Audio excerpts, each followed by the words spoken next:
Hi, it's Mr. Baker here, and today we're going to be looking at one of the constant acceleration equations. So there's a few of these constant acceleration equations, and you might have heard them called a SUVAT, the SUVAT equations. But what does that actually mean? What the heck is a SUVAT? Well, it's not a thing.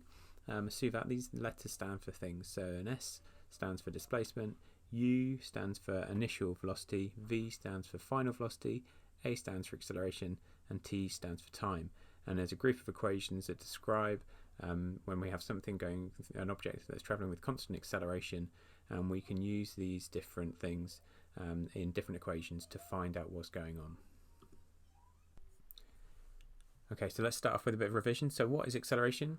So have a look at these questions. How can you calculate acceleration? What is the equation for velocity? And how could you calculate how far something goes if it is accelerating?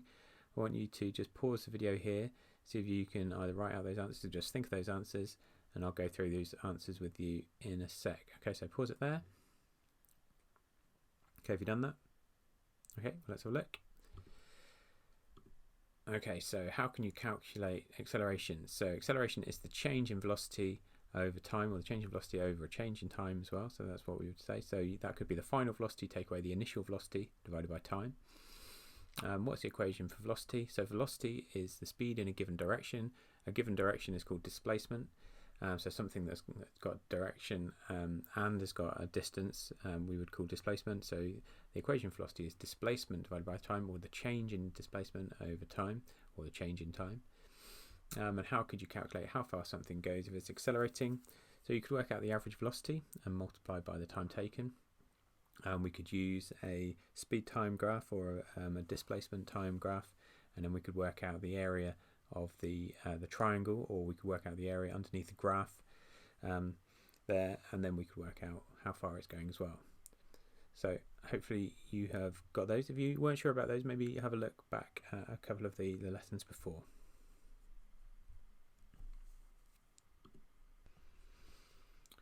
Okay, so I've got an example of a velocity time graph here. So we've got velocity on the y-axis, we've got time on the x-axis. And I want you to have a think about what motion does this graph represent. So you could pause it if you want, and you could think about that, or I'll just go through it with you now anyway. An object is already moving at 4 meters per second there, isn't it? So it's moving at 4 meters per second, or it starts moving at 4 meters per second, and then it accelerates up to 12 meters per second. So it goes from 4 to 12, look, and it takes 10 seconds. So we could describe it like that. How could we find the distance that's been travelled? So we know that the distance travelled on a velocity time graph, we could find the area underneath this graph. So since it's a velocity time graph, the area under the line is the distance. So it's the area of this trapezium. So we could work out the area of this rectangle and the area of this triangle, or just work out the area of the trapezium, which would equal 4 plus 12, all of that divided by 2, and then multiplied by 10, which in other words equals 16 divided by 2, and all of that divided times by 10, which is 80 meters. Okay, so that's what this graph here represents. Okay, so we've just found the area by working out the distance travelled by working out the area of the trapezium. So the distance travelled, or the displacement that's gone. So that's what we worked out, wasn't it? That it was 80 meters. We could write a general equation for this. So let's define a few things then. So if we let u be the initial velocity, and we let v be the final velocity, and we let t be the time taken for the motion under this graph, then what we could say is that the total area equals our displacement. We know that because that's what the total area equals, and that equals half times u plus v times t. So that's what we've just written, and here that's basically the area of the trapezium, but what we've done instead of using that is we've just changed these numbers into letters.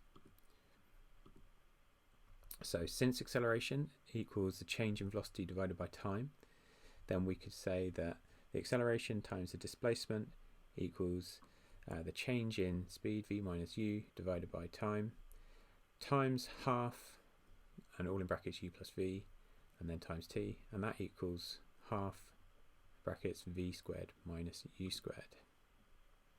So don't worry too much if you didn't follow that, but this is what we end up with. It rearranges to an equation like this, which is v squared minus u squared equals 2as, and this is the equation that we need to be using. So let's label those things on our graph. Look, so here our initial velocity u was 4, our final velocity was v, so our initial velocity was 4, our final velocity was 12, and our time was 10, and our displacement was this area underneath the graph here. Okay, so this is one of the Suvat equations. It's an equation for uniform acceleration. And so we've got v is our final velocity, u is the initial velocity, a is acceleration, and s is displacement during the velocity change. And this is our equation. So you don't need to be able to remember this, you do need to be able to use it though. So v squared equals u squared plus 2as, really important equation that you need to be able to use. And again, really, really important that this equation only applies when the acceleration remains constant. Okay, so you can't use it if the acceleration is changing throughout the question. Right, so let's have a look at a couple of questions, and I'll go through them. So calculate the stopping distance of a car that is decelerated at 2.5 meters per second squared from an initial velocity of 20 meters per second. So if you want to have a go at it, again, just pause the video and then you can have a go. If you just want to follow me going through it, then just do that, that's fine. Okay, so I'm going to go through it now. So v squared equals u squared plus 2as. Calculate the stopping distance. So it's stopped, so its final velocity is going to be 0. So 0 goes in there. Its initial velocity was 20, so 20 goes in there for u. 2 times a, it's decelerating at 2.5, so that means it's got a minus 2.5, and then we multiply that by our displacement. So 0 equals 20 squared, 400, plus minus 5 seconds, so minus 5, not seconds, sorry, 5s, which is the displacement, isn't it? And then, so if we just find s there, then s is going to be minus 400 divided by minus 5, so in other words 400 divided by 5, and the stopping distance then is going to be 80 meters.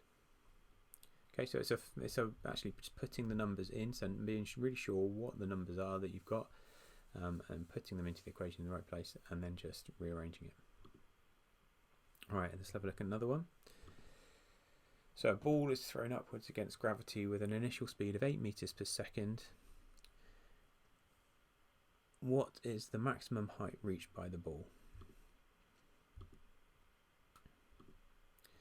So we've got our equation, v squared equals u squared plus 2as. So we've got, this time I've written out what each of the things are. I think it's really useful to do this when you've got these kinds of questions with lots of different factors that you've got to think about. So s is going to be our height upwards, that's going to be our displacement, so that's going to be the height reached by the ball, that's what we want to find out. Our initial velocity was 8 meters per second. Our final velocity, so when it gets to its highest height, it's not going to be moving, so it's going to have a velocity of 0. And acceleration is going to be the acceleration due to gravity, which is minus 9.81 meters per second squared. And it's going in the opposite direction, so it's going to be it's minus 9.81. Okay, so putting those numbers in, v squared equals u squared plus 2as, and the velocity is 0, 8, and that's going to be squared, that's our initial velocity, plus 2 times brackets minus 9.81 times the displacement.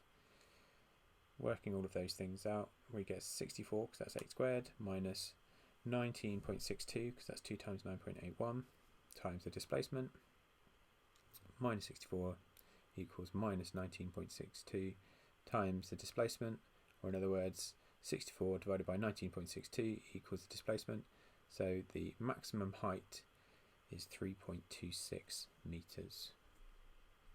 Okay, probably worth just working through, making sure you're happy with those couple of questions. And that is pretty much it. So that's what we've done today. We've looked at our constant acceleration equation. So self-assess what you can do. And these are the things I think you should probably do. You can identify the change in acceleration on a velocity time graph. You can calculate the distance travelled by an object, and you can use the equation v squared minus u squared equals 2as. Okay, thank you very much. That is that lesson over. I've been Mr. Baker, and I will see you next time.